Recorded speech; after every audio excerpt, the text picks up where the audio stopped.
గౌరవ సభ్యులు, గౌరవ మంత్రులు కూడా ఒక్కోసారి చాలా ఆవేశంతో, ఉద్రేకంతో, ఆ తర్వాత ఇది పట్టలేని సంతోషం అని చెప్పడానికైతే పర్వాలేదు, కానీ అధికార దర్పంతో మాట్లాడుతున్నటువంటి విధం బయట ప్రజలు చూస్తున్నారు, మేము గమనిస్తున్నాం.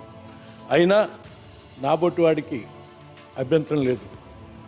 కొంత యువకులు, నూతనంగా వచ్చినటువంటి వాళ్ళు, నూతన ప్రభుత్వం వాళ్ళ ఆవేశంతో మాట్లాడుతూ గతంలో ఉన్నటువంటి పరిస్థితి, వాళ్ళ అనుభవం వచ్చేదాకా సంయమనాన్ని పాటించాలి. సరిచేయటానికి మేము ప్రయత్నం చేయాలి ప్రతిపక్షంగా, వారు అక్కడి నుంచి ప్రభుత్వ పక్షంగా సరి చేసుకుంటారు. కొన్ని రోజుల తర్వాత ఆశించినటువంటి ప్రజలకు అవసరమైన విధంగా జరుగుతుందని నేను పదే పదే తెలియజేయడంతో పాటు వివరిస్తున్నటువంటి తీరు మీరు గమనించాలి. విపక్ష నాయకులు గారు చెప్పిన దాన్ని 100% నేను ఆమోదిస్తున్నా అధ్యక్ష.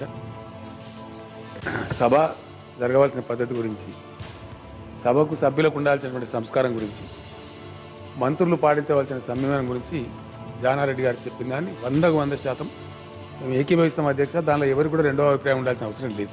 100% జానారెడ్డి గారు తమరు చెప్పింది కరెక్ట్. మంత్రుల్లో ఉన్న వాళ్ళు చాలా బాధ్యతగా వివరించాలి, చాలా సంయమనంతో వివరించాలి, నిగ్రహాన్ని కోల్పోవద్దు, చాలా జాగ్రత్తగా ఉండాల్సిన అవసరం ఉంటుంది. 100% మీకున్న అనుభవాన్ని బట్టి మీరు చెప్పినారు, అది డెఫినెట్గా ఫాలో కావాలి.